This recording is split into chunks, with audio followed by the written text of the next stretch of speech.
Section 5.5, U substitution, page 2. So we're asked to evaluate each integral. And this first problem, you just notice e to the 7x dx is the integration function.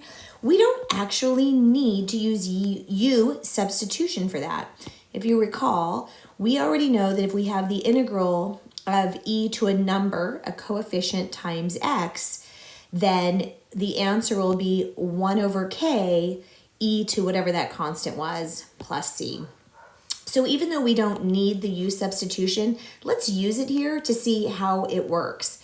So remember, I'm looking for the largest exponent variable, or in this case, the only variable. So I'm going to let u be 7x. Then as I take the derivative of the left, I get 1 du. As I take the derivative of the right, I will get 7 dx. But remember, 7 is nowhere in the question. So what we need to do then is divide both sides by 7 so that we have dx alone, and now we have 1/7 du. So coming back to that question, where the exponent is, I'm going to put u, and where dx is, we're going to substitute it out with 1/7 du. So we've accounted for each piece. When integrating with a coefficient, we can go ahead and bring that coefficient out front. And then I'm just looking at the integral of e to the u du. The integral of e to the u is e to the u.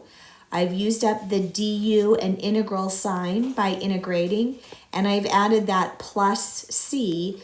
But remember, our question was in terms of x, not u. So I needed to substitute back where we said that u should really be rewritten as 7x.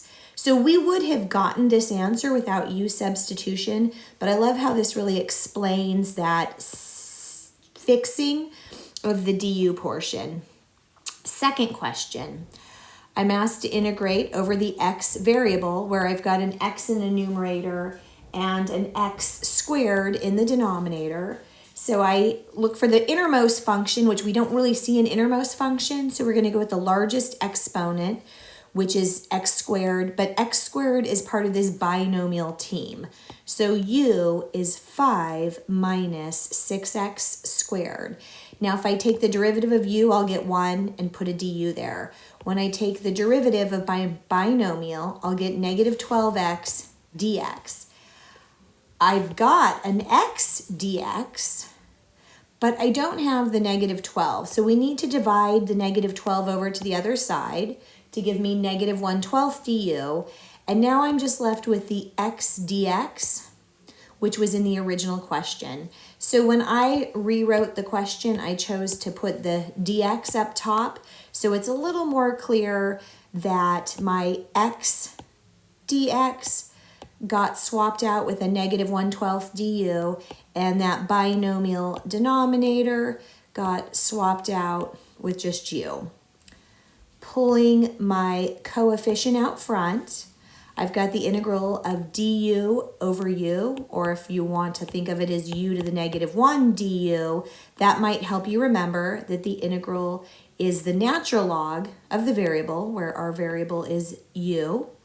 And when I substitute back with the binomial, I've got my answer. And we could always check our work taking the derivative. Last problem is an interesting twist. I have an x and an x. They both have the same exponent.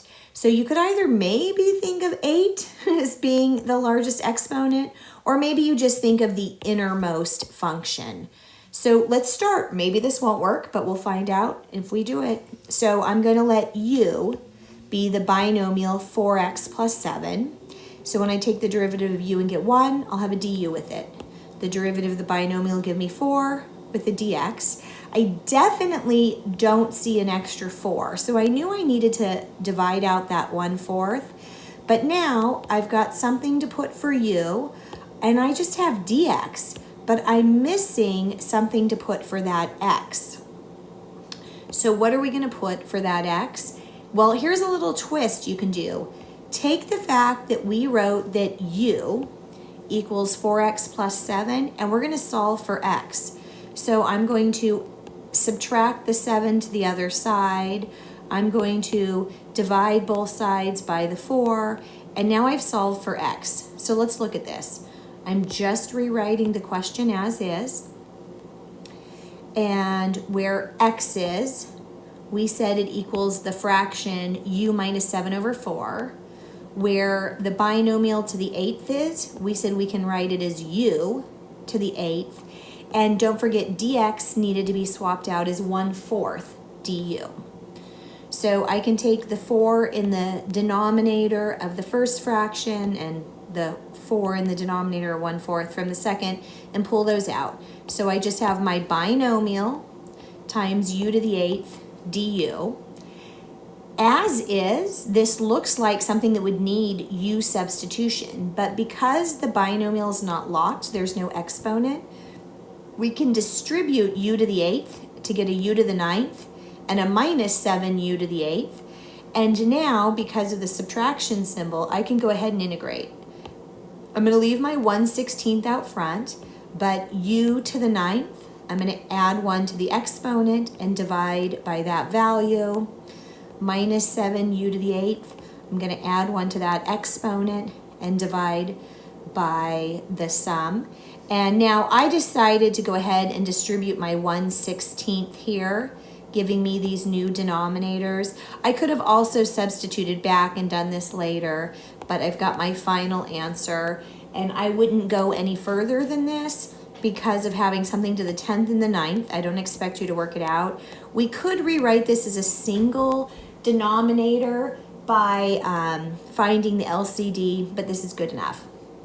The last thing that we need to look at on this page is u substitution for definite integrals. So remember, definite integrals is where we're integrating between a and b.